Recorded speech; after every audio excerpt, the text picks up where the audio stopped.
Hi friends, welcome to Tulasi Priya recipe. இன்றைக்கி நம்ம சேனலில் என்ன வீடியோ பார்க்க போகிறோம் அப்படின்னு பார்த்தீங்கன்னா, ரொம்ப ஈஸியான பூரி குருமா தான் ரெடி பண்ண போகிறோம். வீடியோக்குள்ளே போகிறதுக்கு முன்னாடி நீங்கள் இன்னும் நம்ம சேனலை சப்ஸ்கிரைப் பண்ணலைன்னா மறக்காம சப்ஸ்கிரைப் பண்ணிக்கோங்க.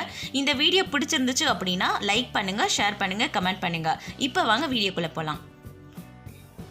இந்த குருமா செய்கிறதுக்கு ரொம்ப டைம்லாம் ஆகாது. வேலைக்கு கிளம்புற நேரத்தில் டக்குன்னு செஞ்சிடலாம்.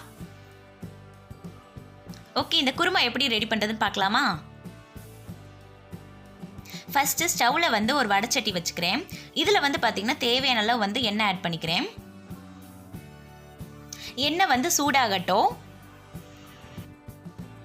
நெக்ஸ்ட்டு கொஞ்சமாக கடவுள்ந்த பருப்பு போட்டுக்கிறேன். 1/4 ஸ்பூன் அளவுக்கு சோம்பு போட்டுட்டு இது லைட்டாக பொரிய விட்டுக்கலாம். இப்போ 2 பெரிய வெங்காயத்தை நீளமாக கட் பண்ணி வச்சுருக்கேன். இதை சேர்த்துக்கலாம். அது கூடவே கொஞ்சமாக கருவேப்பிலையும் சேர்த்துக்கிறேன். உங்ககிட்ட பெரிய வெங்காயம் இல்லை சின்ன வெங்காயம் தான் இருக்குது அப்படின்னா அதை கூட நீங்கள் நீளமாக கட் பண்ணிட்டு சேர்த்துக்கோங்க. நம்ம சேர்த்துருக்க வெங்காயத்தை நல்லா வதக்கிக்கலாம்.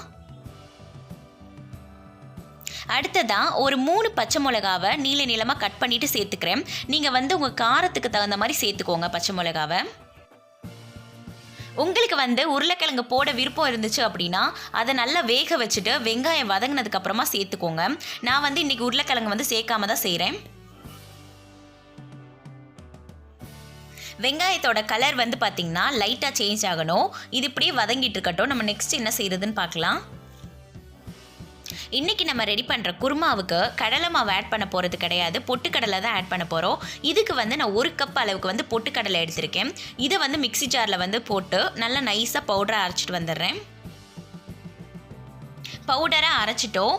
இப்போ நம்ம இதுலேயே தண்ணி ஆட் பண்ணி நைஸாக இன்னொரு தடவை அரைச்சிக்கலாம்.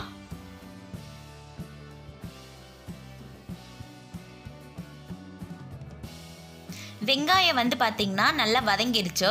இப்போ நம்ம இது கூட 1/4 ஸ்பூன் அளவுக்கு மஞ்சத்தூள் ஆட் பண்ணிவிட்டு மிக்ஸ் பண்ணிக்கலாம். லைட்டாக மஞ்சத்தூளோட பச்சை ஸ்மெல் போகட்டும். இப்போ நம்ம அரைச்சி வச்சுருக்க பொட்டுக்கடலையை இதில் சேர்த்துக்கலாம். ஸ்டவ்வை பார்த்தீங்கன்னா ஸ்லோ ஃப்ளேம்லேயே வச்சுக்கோங்க. பொட்டுக்கடலை ஆட் பண்ணும்போதே நல்லா மிக்ஸ் பண்ணி விட்டுருங்க, இல்லைன்னா அது அங்கங்கே கெட்டியாக நின்றுக்கும். இப்போ நம்மளுக்கு தேவையான அளவு தண்ணி ஆட் பண்ணிக்கலாம்.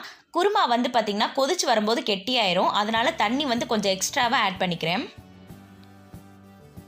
தக்காளி நம்ம இந்த குருமாவில் சேர்க்கவே இல்லை, ஆனால் இதுவே பார்த்தீங்கன்னா நல்ல டேஸ்ட்டாக இருக்கும்.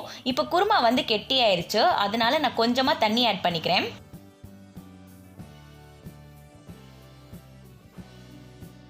அடுத்ததாக நம்ம தேவையான அளவு உப்பு ஆட் பண்ணிக்கலாம்.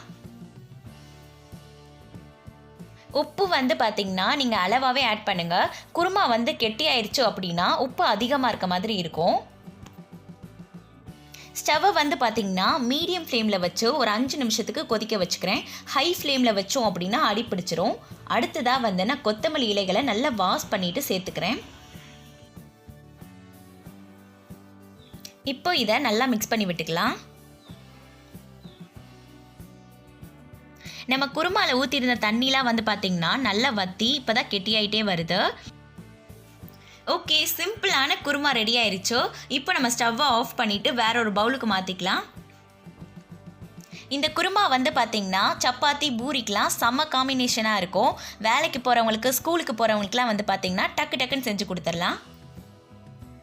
நாங்களும் இந்த பூரி கூட குருமாவை காம்பினேஷனாக வச்சு சாப்பிட போகிறோம். கண்டிப்பாக நீங்களும் உங்கள் வீட்டில் செஞ்சு கொடுங்க எல்லாருக்கும். இந்த வீடியோ பிடிச்சிருந்துச்சு அப்படின்னா லைக் பண்ணுங்கள், ஷேர் பண்ணுங்கள், கமெண்ட் பண்ணுங்கள். நம்ம சேனலை மறக்காம சப்ஸ்கிரைப் பண்ணுங்கள். தேங்க்யூ ஃபார் வாட்சிங்.